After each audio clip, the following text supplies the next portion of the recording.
গল্প জিমের সাথে সহবাস পর্ব ১। এই গল্পটি কাল্পনিক, তাই কেউ সিরিয়াসলি নিবেন না।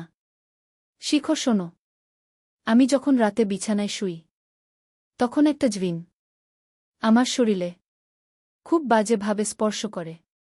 শামীমার মুখে কথাটা শুনে অবাক হয়ে বললাম, আরে কি বলো? মাথা খারাপ হলো নাকি?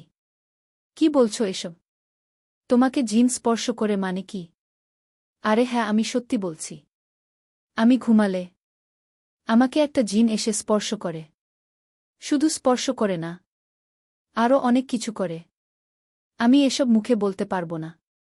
শামীমার কথায় এবার সিরিয়াস হয়ে ওর দিকে তাকিয়ে বললাম, তুমি কি এসব সত্যি বলছো? ভালো করে খেয়াল করে বলো। আমার কথায় শামীমা বলল, শিখর, তুমি আমার বয়ফ্রেন্ড।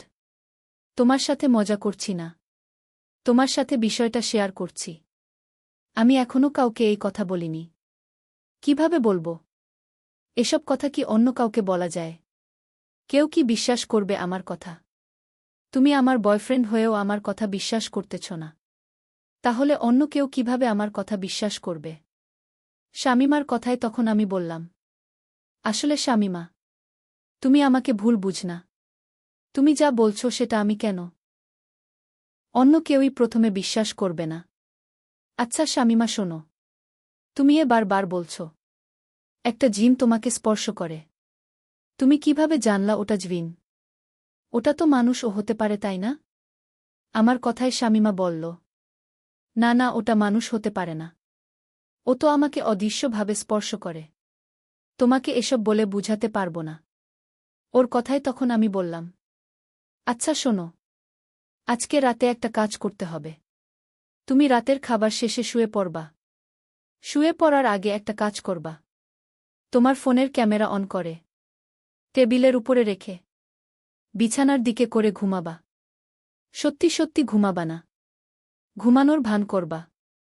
তুমি ঘুমানোর ভান করে শুয়ে থাকলে ওই জিনিসটা তোমার রুমে আসবে, আর তখনই ক্যামেরায় ধরা পড়বে ও আসলে জিন নাকি কোনো মানুষ। তুমি আমার কথামত কাজ করো, দেখো এতে কি বুঝতে পারো।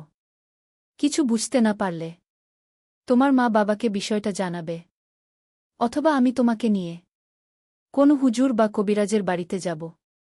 কথাটা বলে ওর কপালে হাত বুলিয়ে দিয়ে বললাম, ভয় পেও না, এরকম অনেকের সাথে হয়। আমি তো আছি, তাই না? রাতে বেশি ভয় লাগলে লাইট জ্বালিয়ে ঘুমাবা কেমন? আমার কথায় শামীমা বলল, ঠিক আছে, আমি আজকে আসি তাহলে, কালকে আবার দেখা হবে। ওর কথায় আমি বললাম, আমি এগিয়ে দিয়ে আসি। তখন শামীমা বলল, বাড়ি পর্যন্ত এগিয়ে দিতে পারবা? শামীমার কথায় আমি মুস্কি হেসে বললাম, না, তা পারব না। তোমার মা বাবা আমাকে দেখলে সমস্যা হবে। আর কিছুদিন যাক, তখন তোমাকে নিয়ে তোমার বাড়িতে যাব, সরাসরি বিয়ের প্রস্তাব নিয়ে। হবু শ্বশুর বাড়ি। এখন না হয় না গেলাম। আমার কথায় শামীমা বলল, হইছে হইছে, বাবার সামনে যেতে ভয় পাও, এখন বড় বড় কথা বলছ। আচ্ছা এখন আসি, গরম লাগছে। ঠিক আছে, যাও, সাবধানে যেও। বাড়িতে গিয়ে মেসেজ দিও কেমন? আমার কথায় হ্যাঁ ওর দিয়ে শামীমা চলে গেলেন। এদিকে আমিও চলে গেলাম বাড়িতে। শামীমা বাড়িতে যাবার পর সেদিন রাতের ঘটনা। আমার কথামতো শামীমা রাতের খাবার শেষে ওর ফোনের ক্যামেরাটা অন করে ঘুমানোর ভান করে শুয়ে থাকে। এভাবে বেশ কিছুদিন কেটে যায়। হঠাৎ একদিনের ঘটনা। শামীমার কথামতো রাত তখন 12টা কি একটা হবে, এরকম একটা সময় শামীমা ফিল করে তার বিছানায় এসে কেউ ধপাস করে বসল। বিছানায় কেউ বসায়। শামীমার ভয় করতে শুরু করে। শামীমার বারবার ইচ্ছে করছিল চোখ খুলে দেখি কে আসল, কিন্তু পুরো বিষয়টা জানতে শামীমা চুপ করে শুয়ে থাকে। এর ঠিক কয়েক সেকেন্ড পর শামীমা বুঝতে পারে ওর কোমরে কেউ হাত রাখল। হাতটা মনে হচ্ছে লোমে ভরা। নিজের কোমরে হাত রাখতে শামীমা এক চিৎকার দিয়ে বিছানায় বসে। আর পুরো রুমে তাকায়, কিন্তু কাউকে দেখতে পায় না। ওদিকে শামীমার চিৎকারে ওর মা, বাবা, ভাই, ভাবি সবাই দৌড়ে আসায়। শামীমা উঠে দরজা খুলে দেয়। দরজা খোলায়। সবাই ঘরে এসে শামীমাকে বলে, কি হয়েছে? কি হয়েছে? এভাবে চিৎকার দিলি কেন? সবার কথায় শামীমা কথাটা লুকিয়ে বললেন, ভয় পাইছি। স্বপ্নে ভয় পাইছি। শামীমার কথায় ওর বাবা বললেন, ওহ, তাই বল। আমরা তো ভয় পেয়ে গেছিলাম। তখন শামীমার মা শামীমার কাছে এসে দোয়া পড়ে ফু দিয়ে বলল, দোয়া কালাম পড়ে ঘুমা। আশা করি কোনো সমস্যা হবে না। বেশি ভয় করছে কি? আমি কি তোর সাথে ঘুমাব? মায়ের কথায় শামীমা বললেন, না মা, তোমরা যাও। বেশি সমস্যা হলে তোমাকে ডাকব। শামীমার কথায় ওরা চলে যায়। তখন শামীমা দরজা লাগিয়ে দিয়ে ওর ফোনের কাছে গিয়ে ফোনটা নিয়ে বিছানায় বসলেন। বিছানায় বসে এতক্ষণ ক্যামেরায় ভিডিও হওয়া ভিডিওটা দেখলেন, কিন্তু ওখানে সে কাউকে দেখতে পেলেন না। কাউকে দেখতে না পেয়ে শামীমা শিওর হলেন ওর রুমে কোনো মানুষ না, কোনো জিন বা ভূত আসছে। কিন্তু কোনো জিন কেন ওর কাছে আসে?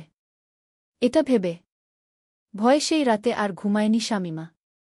পরের দিন দুপুরবেলা শামীমার সাথে দেখা হওয়ায় ও বলে, কাল রাতে কল করছিলাম, ধরনি কেন?